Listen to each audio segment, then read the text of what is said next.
Good afternoon, friends. I wanted to share with you my brand new Pampered Chef stand mixer. The thing that's really neat about this stand mixer is that it is actually an intelligent stand mixer, and I'll show you how it's intelligent. We're going to make some Freeman cookies. So they're Frookies, Freeman cookies. And basically it's kind of a riff on the chocolate chip cookie recipe that we all know and love. So I'm going to show you how I put everything together. We're going to use this brand new stand mixer, and you're going to see, I'm petting it because it's so pretty, and we're going to see how well they turn out. So to start off, I've got my paddle inserted into the stand mixer, and I've got it plugged in and it powered on. So the next thing I want to do is add my first set of ingredients, which are the ingredients that you're going to cream together like most cookie recipes. This is 1 cup of, it could be butter, but I use butter flavored Crisco because I like the crispiness that you get from shortening. Now this is a Pampered Chef mixer, oh goodness, what's it called? It's the multi measuring stick. So you can fill it up to where you need and then just push it right out. And this is really great for things like Crisco that are real sticky or that are difficult to get out. So that was 1 cup of butter flavored Crisco. Then I'm going to add to that, I'm going to add 3/4 cup of brown sugar. And I have my little 1/4 cup here, and I just push it. When you are using brown sugar, you want to make sure that you get it packed very tightly. That's 1/4 cup. Get it completely packed in there. 2/4 cup, which is a 1/2 cup. That's the math teacher in me. And then one more 3/4 cup. So that's my 3/4 cups of brown sugar. Now I need to get the same amount of white sugar and the 2 sugars in here. And now it's time to watch what our stand mixer does. So first I'm going to scrape off whatever extra little cream or shortening I had here, put it on my little paper towel back here, and now I'm going to lower the lid. This is really cool. You release on this end, let me see if I can scoot this over. You release on this end, lock it into place. Now that it's locked into place, I'm going to come around because I'm left-handed and I video everything backwards. I want to show you, you turn this dial and there are different settings. Can you see me? Can you see down here different settings? I want the setting that says cream. So I'm putting that on there. It's going to give me an automatic 2 minutes and 50 seconds. So that is supposed to be the optimal time for creaming. So we're going to push. There we go. Now, what's really neat about this is that it starts off really slow so that you don't have the splatter effect. I do have a guard that I could have put on here, but I knew that it was going to start slow and that my butter or shortening and sugars were going to cream together nicely. So this is going to run for 2 minutes and 50 seconds. I'm going to pause and I'm going to let this finish and then I'll pop right back. Oh, see?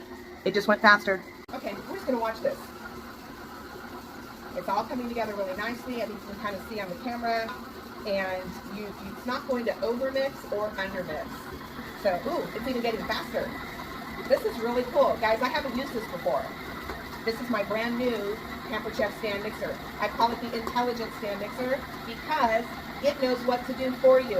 If I wanted to walk away and go prepare the next steps of my recipe, I could certainly do that, and I wouldn't have to be standing here at the mixer, but I'm standing here because I want you to see what it looks like.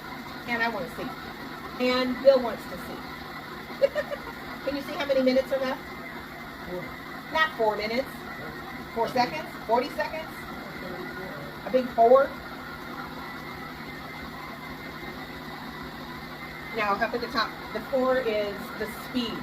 So every time it ratchets up to go a little faster, it's going to tell you what speed it's setting at.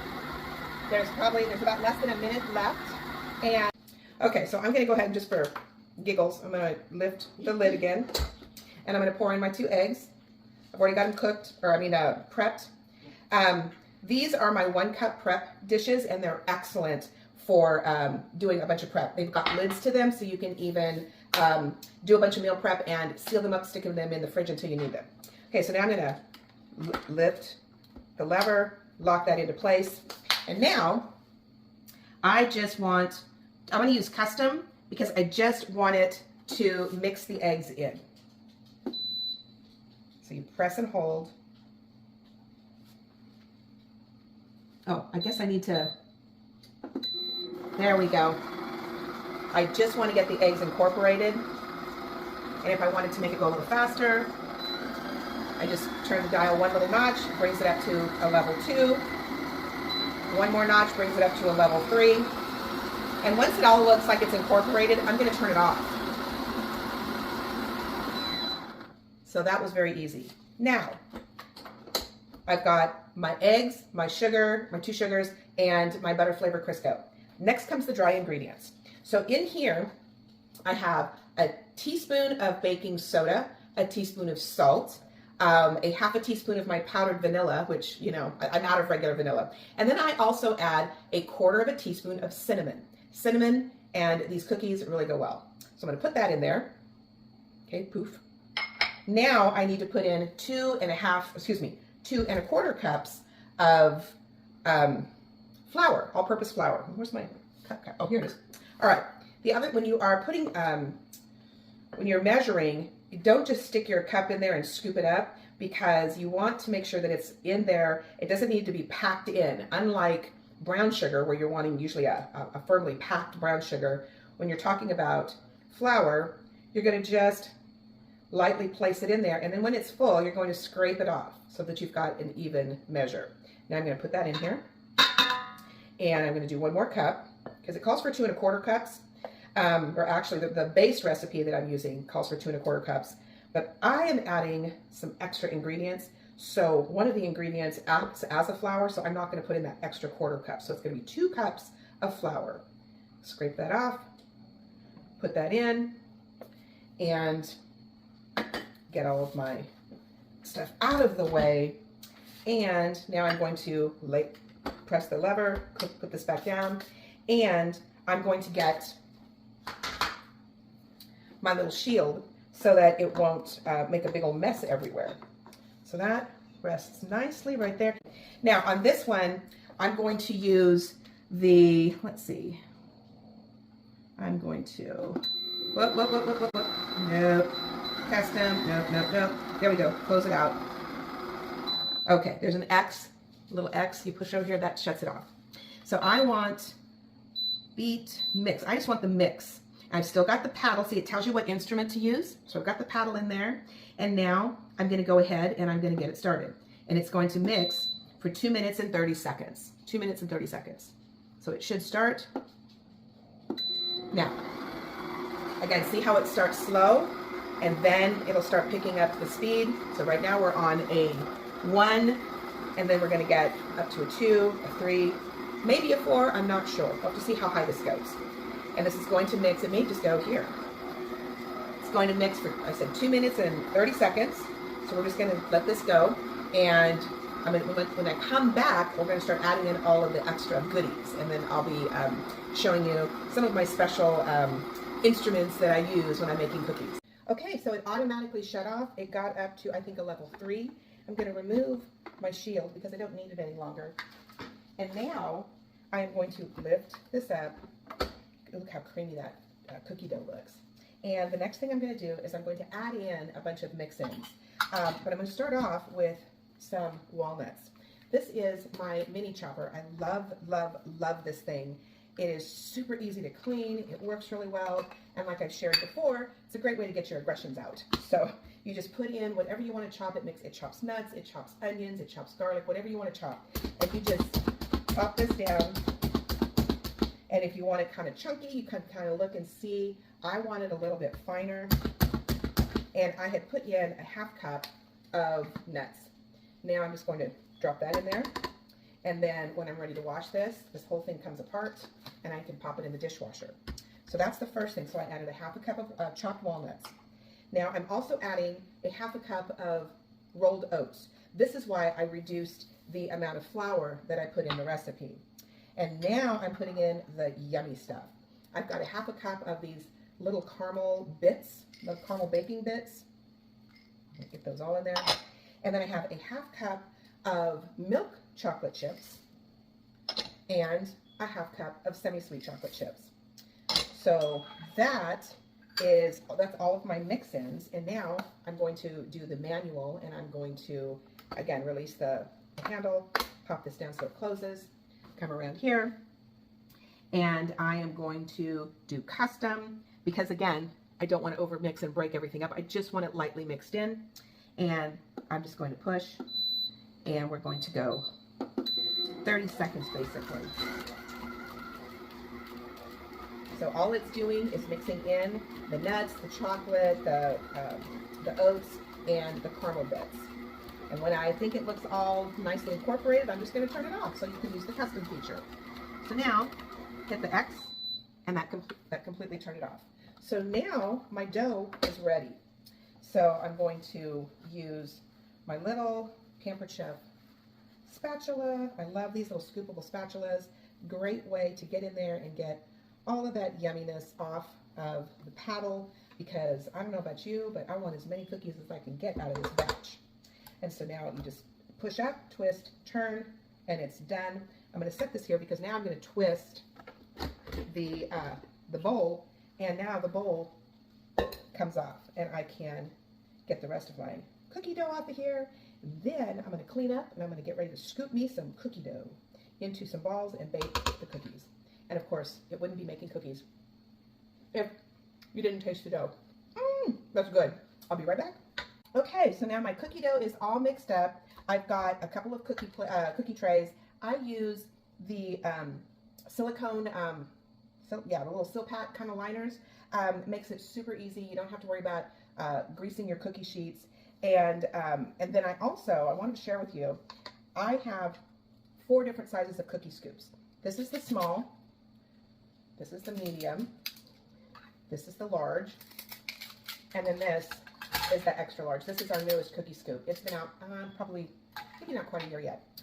I'm going to use the extra large cookie scoop. When I'm making cookies at Christmas, I usually use the smallest one, because then I can pack a bunch of cookies in different containers. But today I'm making these cookies to take over to some friends of ours. We are having a gathering, and so I decided that I'm going to be calling these Freeman dessert cookies. So 1 cookie is all you need for a dessert, right? Wrong. But if you make them large enough, 1 cookie should satisfy you. So I'm just taking my extra large cookie scoop, making it flush, and then just dropping it onto my pan. Now when you're using the extra large cookie scoop, you're looking at maybe 6 cookies per pan. And again, we're having, it could be about maybe 14 people. So as long as I make a little over a dozen cookies, then there's 1 for everyone. So I got 6 cookies going up here, and then I got 6 more cookies. So I get in here, and one of the things that drives me crazy when I am watching people demo baking or cooking is they never scrape the bowl. And I'm sorry, but you can get at least 2 more cookies, another cupcake, an extra enchilada, something out of the bowl or the pan if you scrape down the sides. So that's what I do. Hold on 1 second.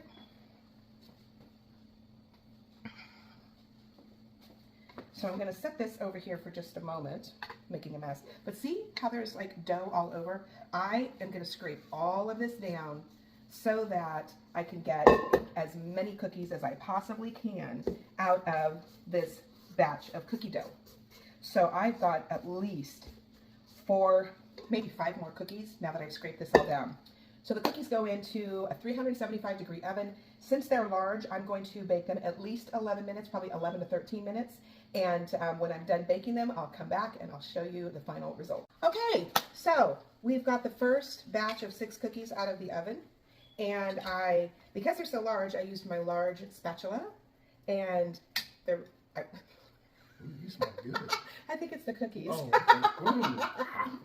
So we are going to, because it made plenty for our dessert tonight, so we're going to take a cookie and we're going to break it in half and we're going to taste it. Now look, it's chewy on the inside and crisp on the outside. Tell me what you think. Ready? Cheers. Cheers. Frookies. What do you think?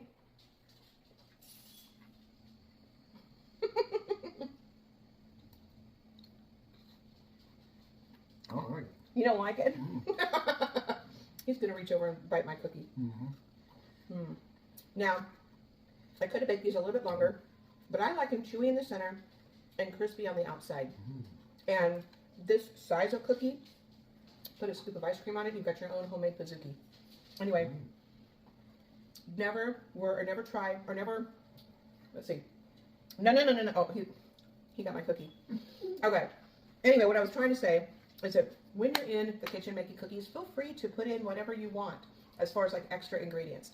If you find a good cookie base that you like, you can add everything that you want into it.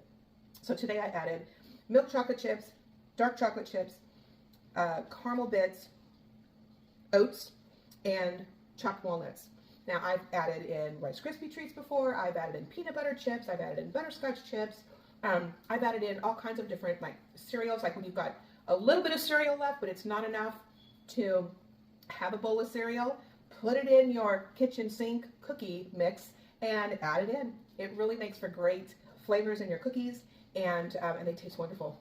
So with that, I got one more batch in the oven. I also have this batch here that I need to take off the pan. And man, these cookies look great. So I want them to rest, and they will harden up on the center, but they'll still be nice and chewy. And so all of my friends that I'm coming to see tonight, Freeman dessert cookies or dessert-sized Frookies are what's coming to your way tonight.